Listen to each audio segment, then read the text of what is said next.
Hello friends, സാന്ത്വനത്തിലേക്ക് എല്ലാവർക്കും സ്വാഗതം. അങ്ങനെ ആനന്ദിനെ വിളിച്ചുകൊണ്ട് ബാലൻ ആശുപത്രിയിൽ അകത്തേക്ക് കയറി വരുവാണ്. ആ സമയത്ത് മീനാക്ഷിയും ആകാശും ആര്യനും കൂടെ ഓടി വന്നിട്ട് ചോദിക്കുന്നുണ്ട്, എന്നാലും ആനന്ദേട്ടാ, ഞങ്ങൾ എവിടെയൊക്കെ അന്വേഷിച്ചു, നിങ്ങൾ തീ തീറ്റിച്ച് കളഞ്ഞല്ലോ കുറച്ച് നേരം കൊണ്ട്, എന്തിനാ ഇങ്ങനെ വിഷമിക്കുന്നത്? ഒക്കെ ശരിയാവും. ആനന്ദേട്ട നിങ്ങളെ തളർന്ന ഏട്ടത്തിക്ക് ആരാ ഉള്ളത്? ഏട്ടത്തിയെ ഒന്ന് സമാധാനിപ്പിച്ചൂടെ? അങ്ങനെ നമ്മുടെ മീനാക്ഷി വന്ന് ആനന്ദിനോട് പറയാം, ഏട്ടത്തി വളരെ വിഷമത്തിലാണ്, ഏട്ടൻ ചെന്ന് ഒന്ന് സമാധാനിപ്പിക്കുക. അപ്പോൾ തന്നെ നമ്മൾ ആനന്ദിന് വല്ലാത്ത ദേഷ്യം തോന്നുകയാണ് കേട്ടോ.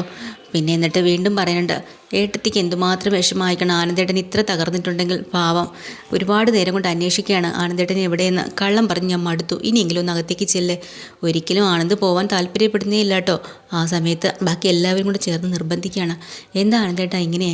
ഒന്ന് ഏട്ടത്തി അകത്തേക്ക് ചെന്ന് കാണ്, ഒന്ന് സമാധാനിപ്പിക്കുക, എണീറ്റ് വാ, ഒക്കെ ശരിയാവും എന്നും പറഞ്ഞുകൊണ്ട് ആനന്ദിനെ എല്ലാവരും കൂടെ പിടിച്ച് വലിച്ച് കൊണ്ടുപോകാണ് കേട്ടോ.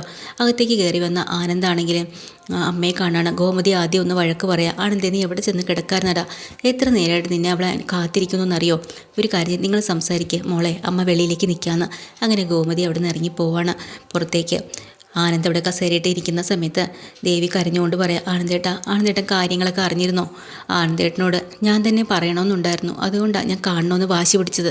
ആനന്ദേട്ടൻ എല്ലാം അറിഞ്ഞിട്ടുണ്ടാവും അല്ലേ? ആനന്ദേട്ടൻ ഒന്നുകൊണ്ടും വിഷമിക്കരുത്. പിന്നെ നമുക്കത് വിധിച്ചിട്ടില്ല എന്ന് വിചാരിച്ചാൽ മതി. പിന്നെ നമ്മുടെ ആരുടെയും തെറ്റുകൊണ്ടല്ലല്ലോ ഇങ്ങനെ ഇപ്പം സംഭവിച്ചത്. അത്രയും പറയണത് നമ്മുടെ ആനന്ദിനങ്ങോട്ട് ദേഷ്യം വരും കേട്ടോ. എന്താടി നീ പറഞ്ഞത്? ആരുടെയും തെറ്റുകൊണ്ടല്ലെന്നോ? അതെ, ആരുടെയും തെറ്റുകൊണ്ടല്ലെന്ന്. എന്നിട്ട് ആ കയ്യിലേക്ക് പിടിക്കണം. ദേവിയുടെ കൈ അങ്ങ് തട്ടി മാറ്റുവാൻ കേട്ടോ. എന്നിട്ട് പറയാനുണ്ട്, എത്രമാത്രം ഞാൻ ആഗ്രഹിച്ച് സ്നേഹിച്ചത് എൻ്റെ കുഞ്ഞ്, ആ കുഞ്ഞിനെ നഷ്ടപ്പെടുത്തിയത് നീ ഒറ്റൊരുത്തിയല്ലേടി? ആനന്ദേട്ടാ, ഞാനൊന്നും ചെയ്തില്ല. നിൻ്റെ കുഞ്ഞിനെ നിനക്ക് സൂക്ഷിക്കാൻ പറ്റില്ലായിരുന്നോടി? നിനക്കൊന്ന് ശ്രദ്ധിച്ചായിരുന്നെങ്കിൽ ഇങ്ങനെയൊന്നും സംഭവിക്കുമായിരുന്നോ? മിണ്ടി പോവരുത്, നീ ഒറ്റ അക്ഷരം മിണ്ടി പോവരുത്.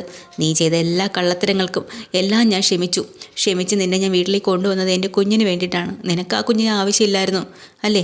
ആ കുഞ്ഞിനെ എങ്ങനെയെങ്കിലും കളയണം, അങ്ങനെ അതിന് വേണ്ടിയിട്ടൊരു അവസരം കാത്തിരിക്കുമായിരുന്നു നീ. കൃത്യമായിട്ടൊരു അവസരം വന്നപ്പോൾ നീ അതങ്ങ് ഉപേക്ഷിച്ചു അല്ലേടി? എൻ്റെ കുഞ്ഞിനെ നീ നശിപ്പിച്ചത് തന്നെയാണ്.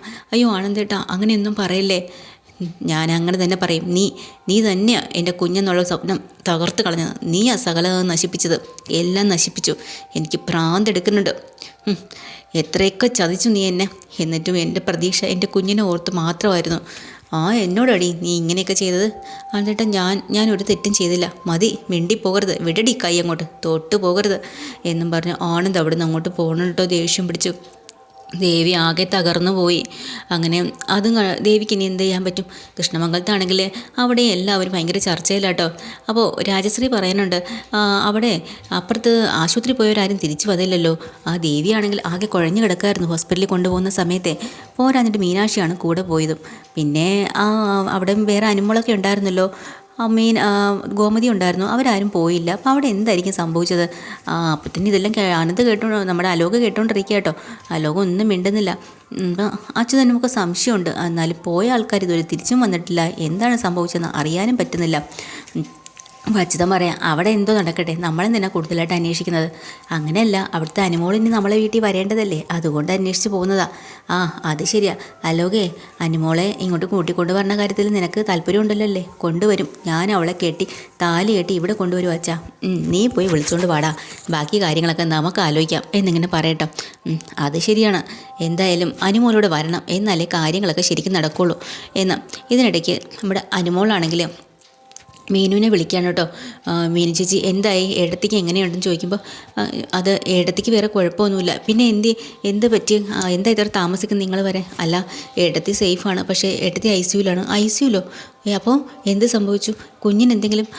കുഞ്ഞ് നഷ്ടപ്പെട്ടു എന്ന് പറയണതും അനുമോൾ തകർന്നു പോകാട്ടോ. കയ്യിലിരുന്ന ഫോണൊക്കെ താഴെ വീണ് അവിടെ ഇരുന്നുകൊണ്ട് പൊട്ടി കരയുക. കാരണം അനുമോൾ കാരണമല്ലോ ഇങ്ങനെയൊക്കെ സംഭവിച്ചത്. കുഞ്ഞ് മരിച്ചു എന്ന് അറിഞ്ഞു കഴിയുമ്പോൾ അനുമോളുടെ കൺട്രോൾ അങ്ങ് പോയി, എല്ലാം കൊണ്ട് ആകെ തകർന്ന് തരിപ്പണമായി പോയിട്ടോ.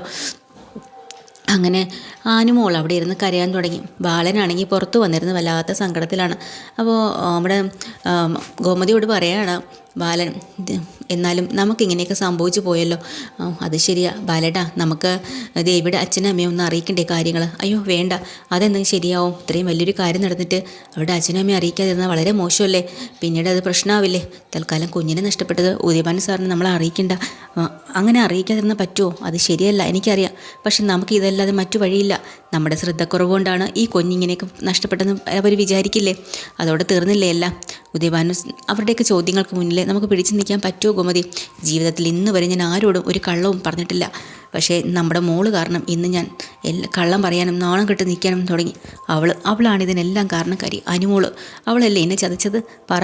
ജീവിതത്തിൽ ഞാൻ ആരെയൊക്കെ വിശ്വസിച്ചവർ തന്നെയാണ് എന്നെ ചതിച്ചത്. എൻ്റെ കുടുംബത്തിലുള്ളവർ, അന്യ ആൾക്കാരോ മറ്റുള്ളവരോ ആരും ചതിച്ചിട്ടില്ല. അവൾ തന്നെയാണ് എന്നെ ചതിച്ചത് എന്നൊക്കെ പറഞ്ഞ് അനുമോളോട് ഭയങ്കര ദേഷ്യം അവനോട്ട് നമ്മൾ ബാലനെ. അപ്പോൾ ഗോമതി പറഞ്ഞിട്ട് ബാലേട്ടാ, അങ്ങനെയൊന്നും പറയരുത്. അല്ലാതെ ഞാൻ എങ്ങനെ പറയാൻ? നീ ഒന്ന് ആലോചിച്ച് നോക്ക്. ഇപ്പോൾ ഞാൻ എല്ലാവരുടെ മുന്നിൽ എൻ്റെ അഭിമാനം നാണം കെട്ട് ഇങ്ങനെ നിൽക്കേണ്ട ഒരു ഗതികേടുണ്ടായത് എങ്ങനെയാണ്? പിന്നെ അതല്ല ബാലേട്ടാ, ആനന്ദിൻ്റെ സ്വഭാവം പോലും ഇപ്പം കണ്ടില്ലേ? അവൻ്റെ മനസ്സ് അവൻ്റെ നിയന്ത്രണത്തിലല്ല. എനിക്ക് നല്ല പേടിയുണ്ട് അവൻ്റെ കാര്യത്തിൽ എന്ന് പറയാം. പിന്നല്ലാതെ അതങ്ങനെയല്ലേ വരുള്ളൂ. ആ കുഞ്ഞിനെ അവൻ അത്രയേറെ സ്നേഹിച്ചതല്ലേ? ദേവി അമ്മയാവാൻ വേണ്ടി കാത്തിരുന്ന ദേവി അതും തകർത്തു. എൻ്റെ മോൻ്റെ മനസ്സ് തകർത്തു അല്ലേ? നമ്മുടെ കുഞ്ഞ്, നമ്മളെ പേരക്കുട്ടി വരുമെന്ന് പറഞ്ഞ് നമ്മൾ കാത്തിരുന്നു. പറ, ഒരു സുപ്രഭാതത്തിൽ അത് നഷ്ടപ്പെട്ടു എന്ന് അറിയുമ്പോഴത്തേക്കും അവൻ എങ്ങനെ സഹിക്കും? ദേവി എങ്ങനെ സഹിക്കും? ഇതെല്ലാം നഷ്ടപ്പെടുത്തിയത് ആരാണ്? പറ, നമ്മുടെ മോളല്ലേ? എൻ്റെ അനുമോള് കാരണമല്ലേടി ഇതെല്ലാം നടന്നത് എന്നൊക്കെ പറഞ്ഞിട്ട് അനുമോളെ നല്ല കുറ്റപ്പെടുത്തണം കേട്ടോ. എന്നിട്ട് ബാലൻ പറഞ്ഞിട്ട് എന്ത് ചെയ്യാൻ പറ്റും? എൻ്റെ മകൻ ഇനി തിരിച്ച് നല്ല രീതിയിൽ വരുമോ? ആനന്ദ് അവൻ്റെ ഭാവി എന്തായി തീരും? ഇതൊന്നും എനിക്ക് ചിന്തിക്കാൻ പോലും പറ്റുന്നില്ല. ഈ അനുമോളല്ലേടി ഇത്രയും പ്രശ്നങ്ങളുണ്ടാക്കിയത് വീണ്ടും വീണ്ടും പറയാം. അങ്ങനെ ബാലനാകെ തകർന്ന് പൊട്ടിക്കരഞ്ഞ് അവിടെ ഇരിക്കണം കേട്ടോ. അപ്പോൾ ബാലൻ പറഞ്ഞിട്ട് എന്തായാലും നമ്മുടെ കുടുംബം ഇത്രത്തോളം ചോർന്നു പോകുമെന്ന് ഞാൻ അറിഞ്ഞില്ല. ഓഹ്, ഞാനിങ്ങനെയൊക്കെ ഇരിക്കുന്നെങ്കിലും എൻ്റെ കാൽ ചുവട്ടിൽ തീയാണ് അറിയോ? ഞാൻ എന്തുമാത്രം എരിഞ്ഞാണ് മുന്നോട്ട് നടക്കുന്നത് എനിക്കറിയാം. ഇത്ര നാളെ ചേർത്ത് നിൽത്ത എൻ്റെ കുടുംബം മണ്ണൊലിച്ച് പോകുന്നത് പോലെ പോവുകയാണ്. എനിക്ക് താങ്ങാനാവുന്നില്ല, എനിക്ക് സഹിക്കാനും ആവുന്നില്ല. നിസ്സഹായനായിട്ട് നോക്കി നിൽക്കാനല്ലാതെ എനിക്ക് എന്ത് ചെയ്യാൻ പറ്റും? പറ ബാലേട്ടാ, അങ്ങനെയൊന്നും പറയല്ലേ. എൻ്റെ ചതിക്കൊന്നും ഞാൻ കരുതിയവരൊന്നും അല്ല ഗോമതി എന്നെ ചതിച്ചത്. എൻ്റെ കുടുംബത്തിനകത്തുള്ളവർ തന്നെയാണ് ചതിച്ചത്. അഭിമാനവും ഒക്കെ നഷ്ടപ്പെട്ടു. എല്ലാവരോടും കള്ളം പറയേണ്ടി വന്നു. ഇനി അല്ലെ കൂടെ നിന്ന് ചതിച്ചത് അവളല്ലേടി അനുമോള്? അവളിങ്ങനെ ചെയ്തില്ലായിരുന്നെങ്കിലല്ലേ എന്നും പറഞ്ഞുകൊണ്ട് അങ്ങോട്ട് വീണ്ടും വീണ്ടും ബാലൻ അത് തന്നെയാണ് പറയേണ്ടത്. നമ്മുടെ കുടുംബത്തിൻ്റെ മാനവും കുഞ്ഞും എല്ലാം നഷ്ടപ്പെട്ട് ഇത്രത്തോളം ആയി. പറ അല്ലേന്ന്. ഇനി എന്ത് വേണം? എനിക്കറിയില്ല എന്താ വേണമെന്ന്.